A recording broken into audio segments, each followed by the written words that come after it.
Assalamualaikum warahmatullahi wabarakatuh. Salam sejahtera bagi kita semua.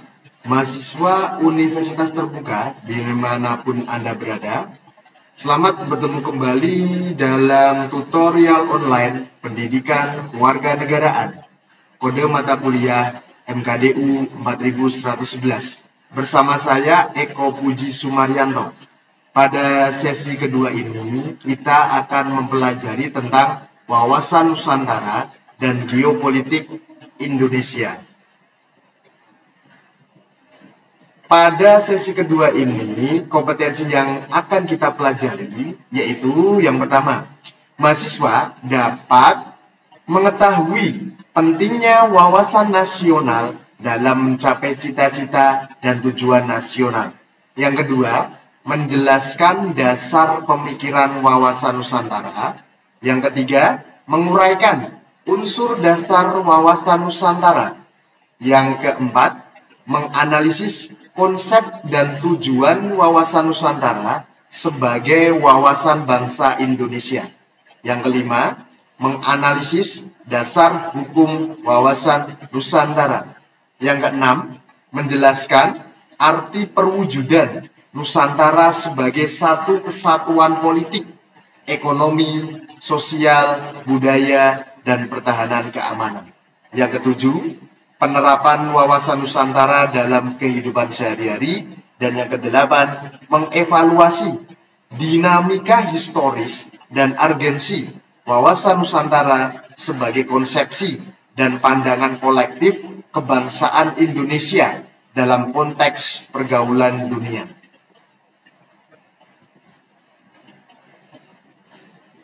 Latar belakang wawasan Nusantara.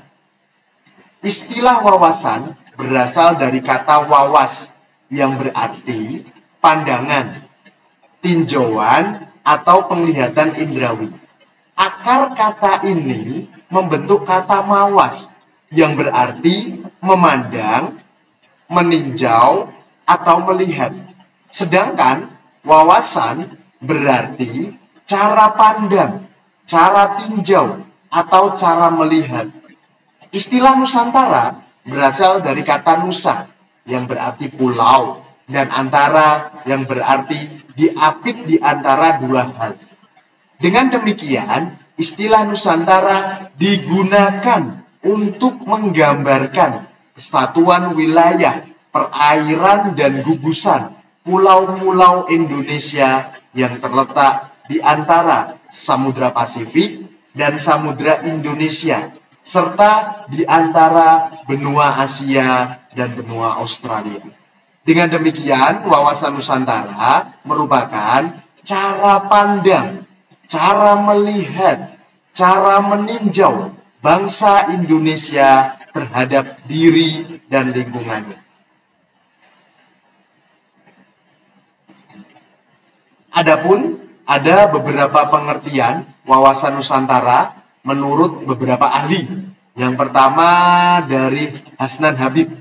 Hasnan Habib mengemukakan bahwa wawasan Nusantara merupakan kebulatan wilayah nasional, termasuk satu kesatuan bangsa, satu tujuan, dan tekad perjuangan, dan satu kesatuan hukum, satu kesatuan sosial budaya, satu kesatuan ekonomi, dan satu kesatuan hankam. Kemudian ada yang kedua adalah dari ahli yang bernama Wan Usman yang memberikan pengertian wawasan Nusantara, yaitu cara pandang bangsa Indonesia mengenai diri dan tanah airnya sebagai negara kepulauan dengan semua aspek kehidupan yang beragam. Kemudian menurut Majelis Permusyawaratan Rakyat atau MPR tahun 98 yang mengatakan bahwa wawasan Nusantara adalah cara pandang dan sikap bangsa Indonesia mengenai diri dan lingkungannya dengan mengutamakan persatuan dan kesatuan bangsa serta kesatuan wilayah dalam penyelenggaraan kehidupan bermasyarakat, berbangsa, dan bernegara.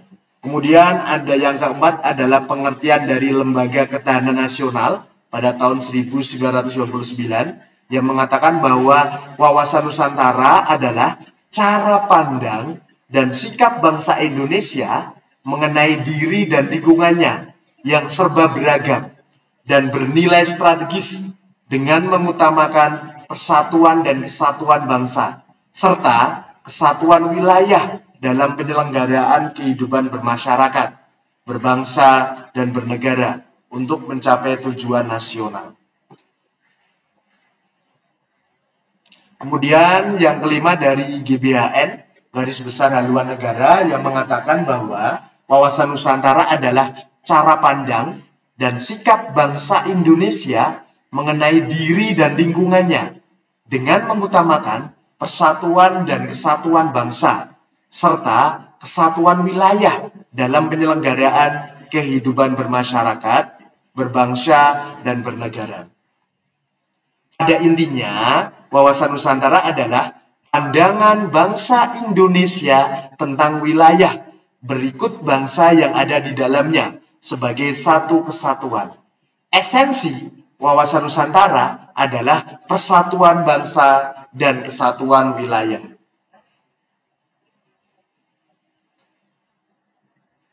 Kita akan membahas tentang geografi, geopolitik, dan geostrategi bangsa Indonesia.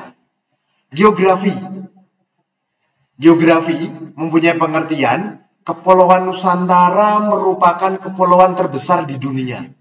Bentuknya memanjang di sekitar Khatulistiwa. Panjang Kepulauan Nusantara ini setara dengan jarak pantai timur ke pantai barat Amerika Serikat atau jarak dari Moskow, Rusia, sampai ke London, Inggris. Sumber kekayaan alam yang berlimpah, baik nabati, hewani, maupun mineral, cukup banyak menarik penjajah untuk menguasai wilayah Nusantara. Kemudian yang kedua adalah geopolitik. Geopolitik berasal dari kata geo yang berarti bumi dan politik. Kosakata geopolitik ini mengandung pengertian kebijakan politik yang mengaitkan pengaruh letak geografi bumi yang menjadi wilayah atau ruang hidup manusia yang tinggal di atas permukaan bumi. Jadi, geopolitik adalah kebijaksanaan dalam rangka mencapai tujuan nasional dengan memanfaatkan keuntungan letak geografis negara berdasarkan pengetahuan ilmiah tentang kondisi geografis tersebut. Kemudian yang ketiga yaitu tentang geostrategi. Apa itu geostrategi? Geostrategi adalah kebijaksanaan pelaksanaan dalam menentukan tujuan-tujuan dan sarana-sarana tersebut guna mencapai tujuan nasional dengan memanfaatkan konstelasi geografis negara. Adapun faktor-faktor yang mempengaruhi wawasan Nusantara, yang pertama adalah asas kepulauan atau archipelagic principle. Asas kepulauan ini atau lahirnya asas archipelago mengandung pengertian bahwa pulau-pulau tersebut selalu dalam keadaan utuh. Sementara tempat unsur perairan atau lautan antara pulau-pulau berfungsi sebagai unsur penghubung dan bukan unsur pemisah. Yang kedua yaitu Kepulauan Indonesia. Dalam bahasa Yunani, Indo berarti India dan Nesos berarti pulau. Indonesia mengandung makna spiritual yang di dalamnya terasa ada jiwa perjuangan menuju cita-cita luhur, negara kesatuan, kemerdekaan, dan kebesaran. Istilah Indonesia diciptakan oleh J.R. Logan dalam Journal of the Indian Archipelago and East Asia pada tahun 1850. Kemudian faktor yang ketiga yaitu konsepsi tentang wilayah lautan. Dalam perkembangan hukum laut internasional ada beberapa konsepsi, yaitu res nullius yang artinya laut tidak ada yang memiliki, dan res communis yang berarti laut adalah milik masyarakat dunia. Mare liberum, wilayah laut adalah bebas untuk semua bangsa, dan ada mare clausum, hanya laut sepanjang pantai yang dapat dimiliki suatu negara.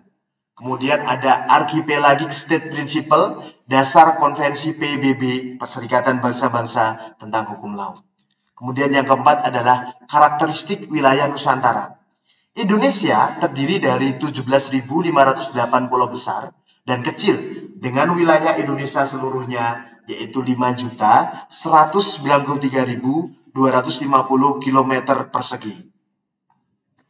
Ini adalah gambar dari perairan menurut Konvensi Hukum Laut Perserikatan Bangsa-Bangsa tahun 92. Anda bisa lihat, ini adalah gambar dari perairan kita menurut Konvensi Hukum Laut PBB tahun 92. Anda bisa lihat, ini yang namanya perairan kepulauan. Ini adalah perairan pedalaman. Kemudian ada yang namanya laut teritorial 12 mil. Kemudian zona tambahan 24 mil. Dan JEE, zona ekonomi eksklusif 200 mil. Dan kemudian laut bebas. Selanjutnya ini adalah peta wilayah Indonesia berdasarkan Deklarasi Juanda tahun 1957. Ya. Deklarasi Juanda yang dilaksanakan pada tanggal 13 Desember tahun 1957 menetapkan lebar laut wilayah Indonesia menjadi 12 mil. Lebar tersebut diukur dari garis besar Indonesia dasar yang menghubungkan titik terluar dalam wilayah Republik Indonesia yang kita kenal dengan nama point to point theory. Bapak ulangi, point to point theory. Pengumuman pemerintah itu kemudian dikukuhkan dengan Perpu nomor 4 tahun 1960 tanggal 16 Februari tahun 1960 dalam lembaran negara nomor 22 tahun 1960. Akibat dari deklarasi Juanda tersebut, luas wilayah Indonesia bertambah 3,9 juta kilometer persegi. Yang dulunya luas semula hanya 2 juta. Ya, berarti totalnya luas semula itu 2 juta ditambah 3,9 juta kilometer persegi. Akhirnya berjumlah 5,9 juta kilometer persegi. Implikasi dari point to point theory dalam pengumuman pemerintah yang kita kenal dengan deklarasi Juanda tersebut itu nanti ada dua. Yang pertama yaitu Kepulauan Indonesia merupakan satu kesatuan yang utuh. Tanah dan air tidak dipisahkan, tetapi merupakan bagian integral dari wilayah kedaulatan Indonesia. Yang kedua, laut atau perairan yang berada di sebelah dalam garis dasar yang menghubungkan pulau-pulau terluar di Kepulauan Nusantara merupakan perairan dalam Indonesia dan berada di bawah kedaulatan mutlak negara Republik Indonesia. Jadi Kepulauan Nusantara yang merupakan satu kesatuan yang bulat utuh merupakan konsep dasar kewilayahan negara Republik Indonesia yang kemudian dikenal dengan Asas Nusantara atau konsep kewilayahan. Asas Nusantara di atas sesuai dengan Archipelagic Principle, wilayah negara kepulauan yang diterima dan mulai berdasarkan jurisprudensi Mahkamah Internasional tahun 1951. Archipelagic Principle dilatar belakangi oleh sengketa perikanan antara Inggris dan Norwegia, Anglo-Norwegian Fisheries Case.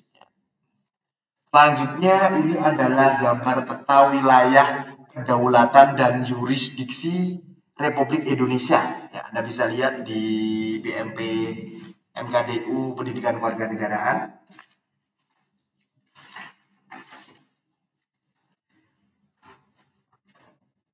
Pada tanggal 21 Maret 1980, pemerintah Indonesia mengumumkan yang namanya zona ekonomi eksklusif atau yang kita kenal dengan nama ZEE. Ya. Selebar 200 mil diukur dari garis dasar.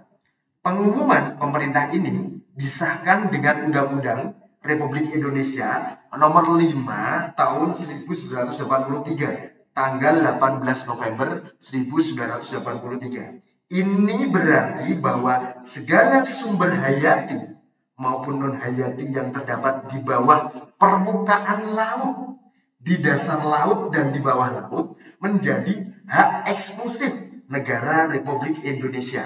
Akibatnya, penangkapan ikan oleh kapal-kapal asing menjadi terbatas daerahnya dan segala kegiatan penelitian eksplorasi dan eksploitasi harus memperoleh izin pemerintah Republik Indonesia. Tindakan sehubungan dengan ZEE itu atau Zona Ekonomi Eksklusif Indonesia itu dilakukan berdasarkan beberapa pertimbangan. Menurut perkiraan pada tahun 2000 penduduk dunia akan berlimpah jumlahnya sehingga kebutuhan meningkat. Sedangkan hasil perikanan tidak mencukupi. Sebagai negara pantai yang masih berkembang, negara Indonesia merasa perlu melindungi sumber daya hayati maupun non-hayati yang berada di wilayahnya untuk menjamin keutuhan bangsa Indonesia pada masa yang akan datang. Pada tahun 1982, Konvensi Hukum Laut memberikan perluasan yurisdiksi negara-negara pantai di lautan bebas.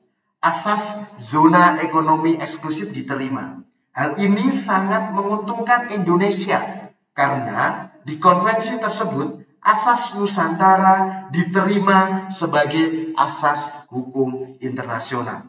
Hasil konvensi tersebut disahkan pada bulan Agustus tahun 1983 dalam seminar konvensi hukum laut internasional di New York. Dengan demikian, peta wilayah kedaulatan dan jurisdiksi nasional RI dapat kita lihat seperti ini.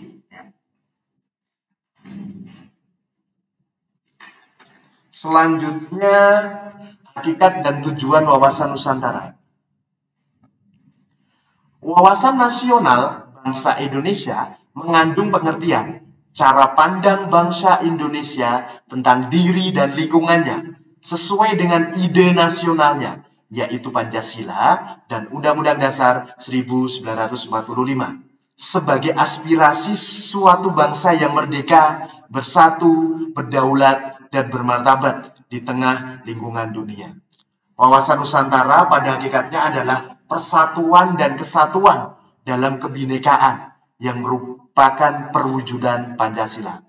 Wawasan Nusantara sebagai wawasan nasional mempunyai tujuan, yaitu persatuan dan kesatuan yang harmonis dalam segenap aspek kehidupan bangsa dalam upaya mewujudkan kesejahteraan dan ketentraman bagi bangsa Indonesia, serta mewujudkan kebahagiaan dan perdamaian bagi seluruh umat manusia atau dunia. Tujuan wawasan Nusantara dapat dikategorikan menjadi dua. Yang pertama adalah ke dalam. Ke dalam ini nanti mewujudkan persatuan dan kesatuan dalam segenap aspek kehidupan nasional atau yang kita kenal dengan nama alamiah sosial. Keluar, yaitu mewujudkan kebahagiaan dan perdamaian dunia bagi seluruh umat manusia. Aspek kehidupan bangsa Indonesia mencakup aspek alamiah dan juga aspek sosial. Aspek alamiah terdiri dari 3 gatra, yaitu yang pertama, geografi. Yang kedua, sumber kekayaan alam. Dan yang ketiga, demografi. Sehingga kita kenal dengan nama Trigatra. Kemudian aspek sosial terdiri atas 5 gatra atau yang kita kenal dengan nama Pancagatra, yang terdiri dari yang pertama ideologi, politik, ekonomi, sosial budaya, dan pertahanan keamanan. Wawasan Nusantara untuk mencapai tujuan pembangunan nasional mencakup yang pertama, perwujudan Kepulauan Nusantara sebagai satu kesatuan politik dalam arti bahwa kebulatan wilayah nasional dengan segala isi dan kekayaannya merupakan satu kesatuan wilayah, wadah, ruang hidup, dan kesatuan matra seluruh bangsa, serta menjadi modal dan milik bersama bangsa. Yang kedua, bangsa Indonesia yang terdiri dari berbagai suku dan berbicara dalam berbagai bahasa daerah, memeluk dan meyakini berbagai agama dan kepercayaan terhadap Tuhan Yang Maha Esa, harus merupakan satu kesatuan bangsa yang bulat dalam arti seluas-luasnya. Yang ketiga, secara psikologis, bangsa Indonesia harus merasa satu, senasib sepenanggungan, sebangsa dan setanah air, serta mempunyai satu tekad di dalam mencapai cita-cita bangsa. Dan yang keempat, Pancasila adalah satu-satunya falsafah serta ideologi bangsa dan negara yang melandasi, membimbing, dan mengarahkan bangsa menuju tujuannya.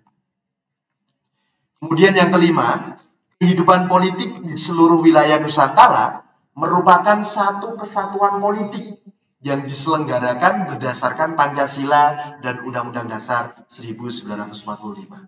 Yang keenam, seluruh kepulauan Nusantara merupakan kesatuan hukum, dalam arti bahwa hanya ada satu hukum nasional yang mengabdi kepada kepentingan nasional. Kemudian yang ketujuh, bangsa Indonesia yang hidup secara berdampingan dengan bangsa lain ikut menciptakan ketertiban dunia yang berdasarkan kemerdekaan, perdamaian abadi, dan keadilan sosial melalui politik luar negeri bebas dan aktif serta diabdikan kepada kepentingan nasional. Yang kedua yaitu perwujudan Kepulauan Nusantara sebagai satu kesatuan ekonomi. Dalam arti bahwa, yang pertama, bahwa kekayaan wilayah Nusantara, baik potensial maupun efektif, adalah modal dan milik bersama bangsa. Dan bahwa keperluan hidup sehari-hari harus tersedia merata di seluruh wilayah tanah air. Yang kedua, tingkat perkembangan ekonomi harus serasi dan seimbang di seluruh daerah, tanpa meninggalkan ciri-ciri khas yang dimiliki oleh daerah-daerah dalam mengembangkan ekonominya. Yang ketiga, kehidupan perekonomian di seluruh wilayah Nusantara merupakan satu kesatuan ekonomi yang diselenggarakan sebagai usaha bersama berdasarkan asas kekeluargaan dan ditujukan bagi sebesar-besarnya kemakmuran rakyat. Kemudian yang ketiga yaitu perwujudan Kepulauan Nusantara sebagai satu kesatuan sosial dan budaya. Dalam arti bahwa, yang pertama, masyarakat Indonesia adalah satu. Peri kehidupan bangsa harus merupakan kehidupan yang serasi dengan terdapatnya tingkat kemajuan masyarakat yang sama, merata dan seimbang, serta adanya keselarasan kehidupan yang sesuai dengan kemajuan bangsa. Yang kedua, budaya Indonesia pada hakikatnya adalah satu. Sedangkan corak ragam budaya yang ada menggambarkan kekayaan budaya yang menjadi modal dan landasan pengembangan budaya bangsa seluruhnya. Dengan tidak menolak budaya-budaya lain yang tidak bertentangan dengan nilai budaya bangsa yang hasil-hasilnya dapat dinikmati oleh seluruh bangsa Indonesia. Kemudian yang keempat adalah perwujudan Kepulauan Nusantara sebagai satu kesatuan pertahanan dan keamanan. Dalam arti bahwa, yaitu yang pertama punya pengertian, ancaman terhadap satu daerah pada hakikatnya merupakan ancaman bagi seluruh bangsa dan negara. Yang kedua, tiap-tiap warga negara mempunyai hak dan kewajiban yang sama di dalam pembelaan negara. Kemudian kita akan pelajari tentang unsur dasar wawasan Nusantara. Nanti unsur dasar wawasan Nusantara ada yang pertama yaitu wadah. Pengertian wadah di sini adalah ruang hidup yang mempunyai batas dan wujud. Yang kedua adalah isi. Cita-cita wawasan Nusantara sesuai dengan cita-cita bangsa Indonesia yang dirumuskan dalam pembukaan Undang-Undang Dasar 1945. Yang ketiga adalah tata laku. Unsur tata laku, wawasan Nusantara dapat dibedakan sebagai tata laku batiniah dan tata laku lahiriah. Wawasan Nusantara sebagai landasan nasional dan pembangunan nasional. Wawasan Nusantara merupakan konsep geopolitik bangsa Indonesia dalam menyelenggarakan kehidupan nasional. Dengan demikian, wawasan Nusantara merupakan sumber utama dan landasan yang kuat dalam menyelenggarakan kehidupan nasional. Ketahanan nasional pada hakikatnya adalah kemampuan dan ketangguhan suatu bangsa untuk menjamin kelangsungan hidupnya menuju kejayaan bangsa dan negara, atau yang kita kenal dengan nama konsep geostrategi. Kemampuan dan ketangguhan bangsa perlu diwujudkan dalam berbagai aspek kehidupan berbangsa dan bernegara. Kita bisa melihat dari Astagatra melalui pembangunan nasional. Wawasan Nusantara juga merupakan sumber utama dan landasan yang kuat dalam menyelenggarakan kehidupan nasional. Dengan kata lain, wawasan Nusantara sebagai wawasan nasional dan merupakan landasan ketahanan nasional. Ini adalah gambar dari hubungan hierarki wawasan Nusantara dengan ketahanan nasional dan kebangsaan nasional. Anda bisa lihat, wawasan nasional ini nanti ingin mewujudkan dunia ideal yang ingin dicipta, yaitu membutuhkan ketahanan nasional. Nah, ketahanan nasional ini nanti dunia nyata yang perlu diwujudkan. Baru menuju ke kebangsaan nasional. Proses kegiatan mewujudkan ketahanan nasional. Seperti itu. Nah, nanti untuk menentukan arah perwujudan konsepsi ketahanan nasional, kita harus menentukan lingkup volume dan ketetapan kebangsaan nasional. Seperti itu.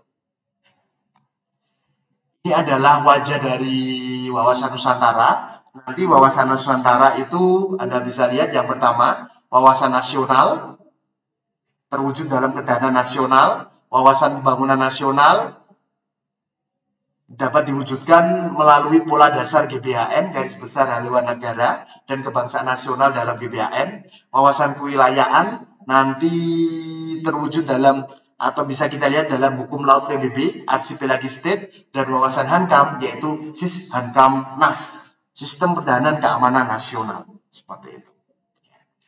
Geopolitik. Geopolitik berasal dari bahasa Yunani. Geo itu yang artinya bumi, dan politia yang artinya urusan masyarakat atau negara. Secara umum, geopolitik adalah kekuatan yang didasarkan pada pertimbangan-pertimbangan geografis yang terdiri atas berbagai pulau antara silang dunia sebagai wilayah hidup dalam menentukan alternatif kebijaksanaan nasional untuk mewujudkan tujuan nasional. Pengertian geopolitik menurut beberapa ahli, yang pertama menurut Frederick Ratzel dalam bukunya Political Geography tahun 1897 yang menyatakan bahwa negara merupakan organisme yang hidup. Supaya ia menjadi kuat dan tumbuh besar, ia memerlukan ruang hidup. Dalam hal ini, negara-negara besar memiliki semangat ekspansi atau perluasan, militerisme, dan optimisme.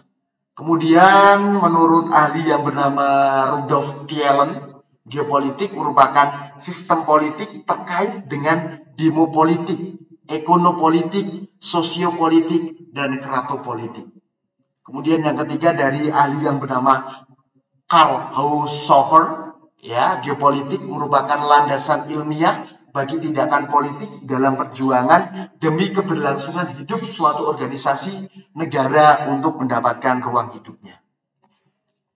Geopolitik menurut ajaran Pancasila, pengetahuan tentang segala sesuatu yang berhubungan dengan konstelasi geografis suatu negara dengan memanfaatkan kondisi letak geografis untuk kepentingan penyelenggaraan pemerintahan nasional dan penentuan kebijakan secara ilmiah berdasarkan realita dan cita-cita bangsa. Bangsa Indonesia mengenal dua macam kekuatan, yaitu kekuatan fisik dan kekuatan mental. Kekuatan fisik artinya kekuatan jasmani atau fisik dan kekuatan kesejahteraan material. Kekuatan mental yang artinya kekuatan agama, ideologi, dan ilmu pengetahuan. Kekuatan sebagai wawasan dibedakan menjadi 4 macam. Yang pertama adalah wawasan benua, yang artinya berdasar pada konsep kekuatan darat. Yang kedua, wawasan bahari, berdasar pada konsep kekuatan di lautan. Yang ketiga, wawasan dirgantara, berdasar konsep kekuatan di udara.